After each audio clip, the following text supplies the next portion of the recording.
पढ़ाएंगे कक्षा 12 रसायन विज्ञान अध्याय 9 भाग 3 में पढ़ाएंगे कारण सहित उत्तर दीजिए। अध्याय 9 का नाम है डी एवं ब्लॉक के तत्व। तो इसमें बहुत मोस्ट प्रश्न है जो आते हैं, अक्सर परीक्षा में पूछे जाते हैं, जनरल नॉलेज में पूछे जाते हैं, सामान्यतः ये प्रश्न अक्सर सभी जगहों में पूछे जाते हैं। कारण सहित उत्तर दीजिए।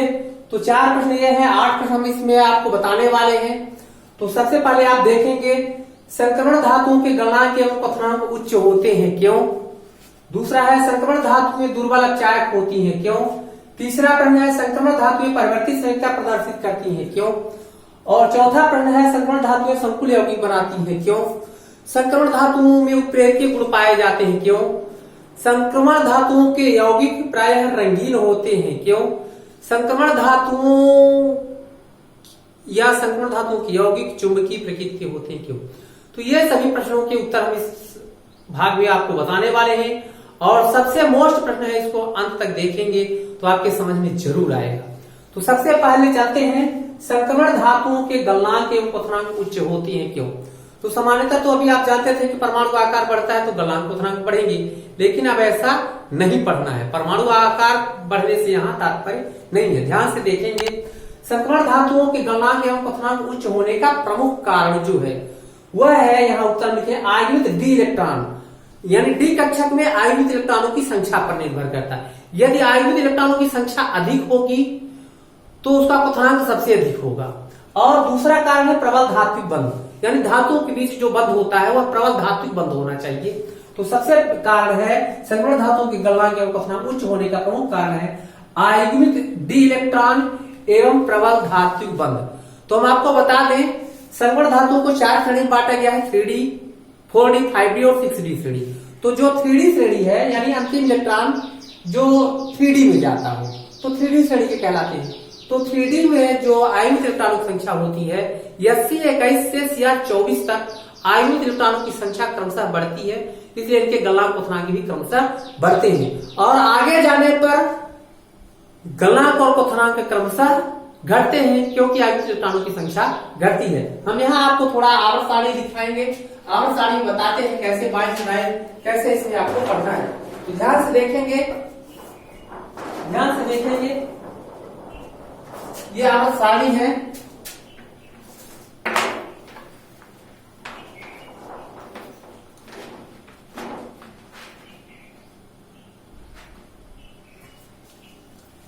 यह आवर्त सारणी है, ध्यान से देखिए। यहां पर Sc21 परमाणु क्रमांक है, इसके बाहरी कक्षक D1 है। एक डी कक्षक में एक इलेक्ट्रॉन आयनित इलेक्ट्रॉन है, बताएंगे कैसे आता है। और Cr तक देखिए D5 इलेक्ट्रॉन, डी कक्षक में 5 है क्योंकि डी कक्षकों में 5 ऑर्बिट होते हैं, पांचों में 5 आयनित इलेक्ट्रॉन है। तो आयनित इलेक्ट्रॉनों की संख्या यहाँ बढ़ती है और फिर क्रमशः घटने लगती है। आयनित इलेक्ट्रॉनों की संख्या घटने लगती है क्यों? क्योंकि इलेक्ट्रॉन क्या होते हैं डी कक्षकों में पेयर्ड होने लगते हैं।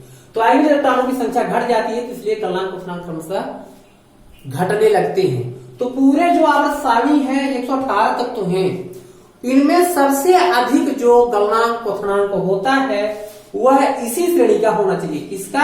Cr वाले के, क्योंकि आयनित इलेक्ट्रॉन की संख्या सबसे अधिक होती है। तो सबसे अधिक गलनांक क्वथनांक होता है टंगस्टन का, क्योंकि पढ़े हैं कि किसी समूह में ऊपर से नीचे जाने पर परमाणु आकार तो बढ़ता है, गलनांक क्वथनांक भी बढ़ते हैं। तो यहाँ आयनित इलेक्ट्रॉनों की संख्या बताना है। आयनित इलेक्ट्रॉनों की संख्या बढ़ती है और आयनित इलेक्ट्रॉनों की संख्या बढ़ने के साथ साथ धात्विक बंध भी बढ़ जाता है, प्रबल धात्विक बंध हो जाते हैं। इसलिए पूरे 118 तत्वों में सबसे अधिक जो ऑक्सीकरण संख्या होती है, क्वथनांक होता है 5660 टंगस्टन का होता है। दोस्तों ये हम आवर्त सारणी आपको बताएंगे कि आवर्त सारणी कैसे पढ़ी जाती है, पूरी आवर्त सारणी हम लेकर आएंगे अगले भाग में। बहुत से लोग हमें बोले हैं कि आवर्त सारणी कैसे याद करें, परमाणु क्रमांक कैसे याद करें, इसके बारे में कुछ जानकारी नहीं मिलती। तो इसके बारे में हम पूरी जानकारी देंगे जो टेस्ट में पूछे जाते हैं, अक्सर प्रतियोगी परीक्षाओं में भी पूछे जाते हैं। तो अभी जो हम प्रश्न लेकर आए हैं कारण से उत्तर दीजिए, तो उसका उत्तर हम आपको बता रहे हैं, उसको ध्यान से सुने और समझे।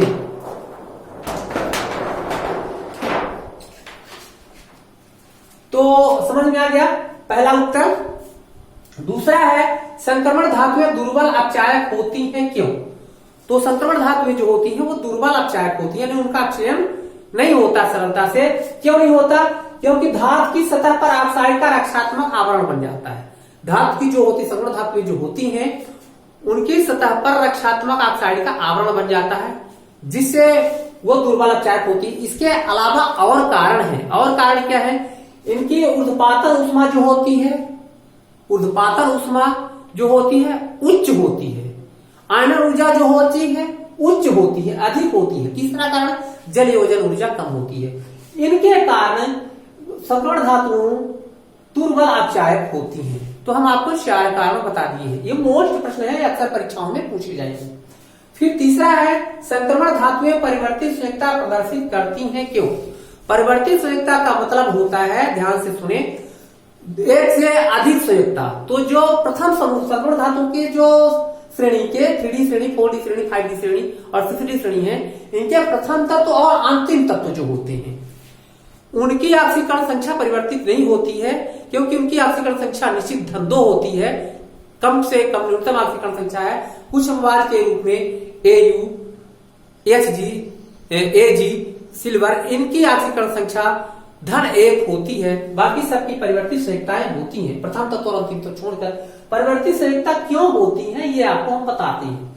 तो परिवर्तित संयोजकता जो अंतिम उपकोष, अंतिम कोष के S उपकोष और D उपकोष जो होते हैं वो पास पास आ जाते हैं, तो ऊर्जा देने पर इनके इलेक्ट्रॉन जो होते हैं, ये लिखे बाह्यतम कोष S एवं D उपकोष के नजदीक आ जाते हैं। तो D उपकोष के जो इलेक्ट्रॉन होते हैं वो सभी इलेक्ट्रॉन ऊष्मा देकर, ऊर्जा देकर निकाले जाते हैं। इसलिए इनकी ऑक्सीकरण अवस्था, एक इलेक्ट्रॉन निकला तो धन 1, 2, धन 3, धन 4, धन 5, धन 6, इस तरह से इनकी ऑक्सीकरण अवस्थाएं परिवर्तित होती है। जैसे हमने लिखा फेरस ये भी 2 धन, फेरी ये भी 3 धन। इसी तरह से क्यूप्रस धन 1, क्यूप्रिक धन 2। तो इनकी ऑक्सीकरण संख्याएं जो होती हैं क्या होती हैं? अक्सर बदलती रहती हैं। क्या कारण क्या है? यस एवं डी उपकोष नजदीक आ जाते हैं, तो इन नजदीक आने के कारण इनके डी उपकोष से जो सभी इलेक्ट्रॉन होते हैं वो आसानी से निकल जाते हैं, जिनके कारण इनकी ऑक्सीकरण संख्याएं और परिवर्तित संयोजकता भी बदलती रहती है, परिवर्तित होती रहती है। चौथा उत्तर है संक्रमण। चौथा प्रश्न है संक्रमण धातुएं संकुल यौगिक बनाती हैं क्यों? संकुल यौगिक का मतलब होता है जटिल यौगिक, कॉम्प्लेक्स यौगिक। ये उपसंयोजी रसायन में आपको पढ़ाएंगे, 3 प्रकार के होते हैं, धन संकुल, ऋण संकुल, उदासीन संकुल यौगिक। तो ये हम उसमें बताएंगे। तो इसका मुख्य कारण जो है, जो लिगेंड होते हैं, विभिन्न प्रकार के जो लिगेंड होते हैं उनमें इलेक्ट्रॉन युग्म जो होते हैं, वह इलेक्ट्रॉन युग्म जो होता है ग्रहण करने के लिए रिक्त डी कक्षक की उपलब्धता होती है, जिसके कारण ये संकुल यौगिक यानी जटिल यौगिक बनाते हैं। इसके अलावा और कारण है, उपलब्धता के अलावा इनका छोटा आकार होता है, परमाणु आकार का छोटा होना, उच्च धन आवेश, परिवर्तित संयोजकता और विभिन्न प्रकार की ऑक्सीकरण अवस्था, भिन्न भिन्न ऑक्सीकरण अवस्थाओं के कारण जो होता है यह संकुल यौगिक बनाती हैं। तो ये 4 प्रश्न अभी बता रहे हैं। इसके अलावा हम आगे आपको बताने वाले हैं संक्रमण धातुएं उत्प्रेरकीय गुण प्रदर्शित करती हैं। संक्रमण धातुओं के यौगिक रंगीन क्यों होते हैं? ये बहुत जरूरी प्रश्न है, बहुत अच्छे प्रश्न है। और संक्रमण धातुओं के यौगिक जो होते हैं या संक्रमण धातुएं चुंबकीय प्रकृति की होती हैं क्यों? तो इसका उत्तर हम अभी आपको बताएंगे, अच्छे से ध्यान से सुनेंगे। ये मोस्ट प्रश्न है, सभी प्रश्न मोस्ट होते हैं। तो आगे प्रश्न हम आपको लेके आ रहे हैं, कारण से उत्तर दीजिए, जरूरी प्रश्न है, ध्यान से सुनेंगे।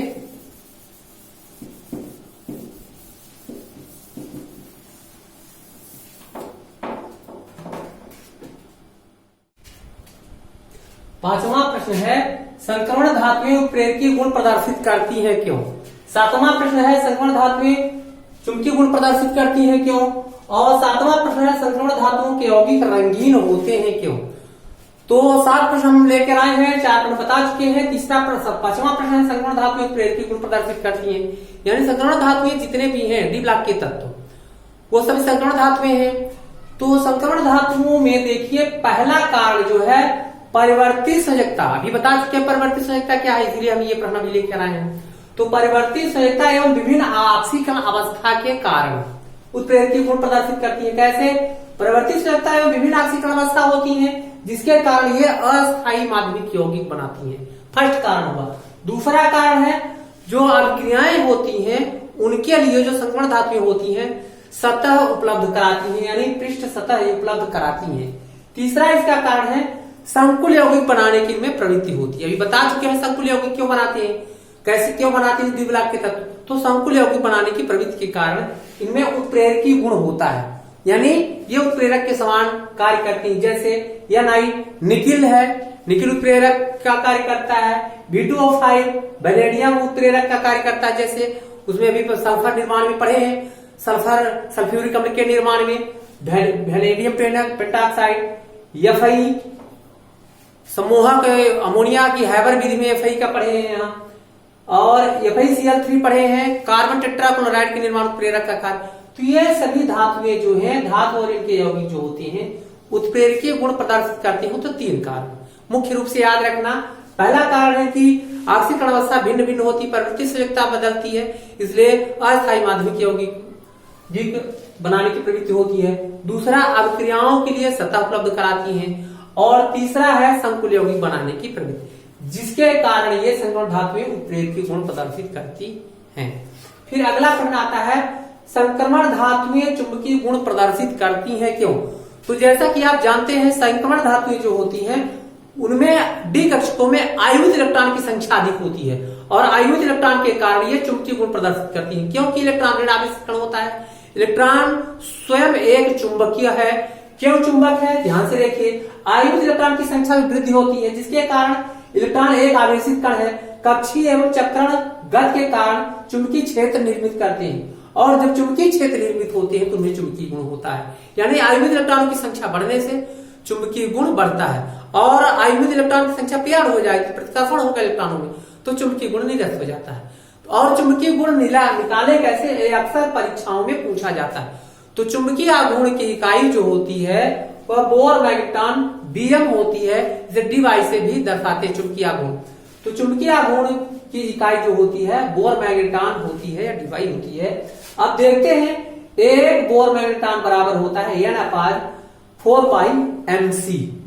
इस प्रकार से हम तो चुंबकीय आघूर्ण निकालने के लिए आयुध इलेक्ट्रॉन कैसे जांच करते हैं, तो इलेक्ट्रॉनिक विन्यास करते हैं। जैसे हमने इलेक्ट्रॉनिक विन्यास किया, ध्यान से देखिए, Sc21 है, क्या Sc21 है, परमाणु क्रमांक है। तो इसका इलेक्ट्रॉनिक विन्यास सबसे पहले 2 8 8 2, ये 20 हुआ। एक इलेक्ट्रॉन 20 हुआ, तो 21वां इलेक्ट्रॉन कहां जाएगा, यहां जाएगा, तो ये हो जाएगा 9। ये बोर बरी के आधार पर हमने इलेक्ट्रॉनिक विन्यास किया। अब ये तीसरी कक्षा है, तो लिखेंगे 3s2 3p6 3d 6 2 8 1 9।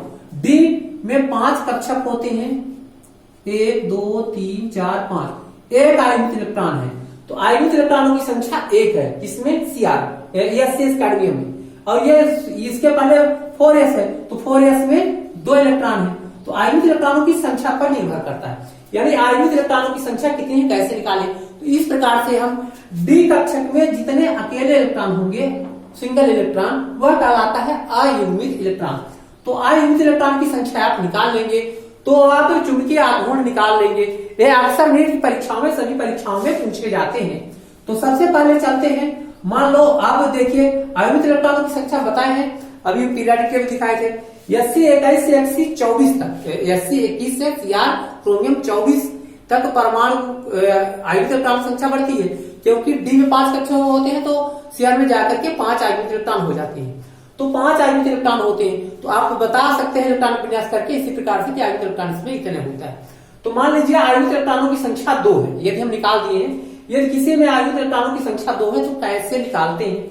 तो आयुध इलेक्ट्रॉनों की संख्या 2, तो यहाँ सूत्र है, देखिए, द्विध्रुव चुंबकीय आघूर्ण बराबर होता है √n+2 Bm। ये Bm ये आपका बोर मैग्नेट्रॉन है।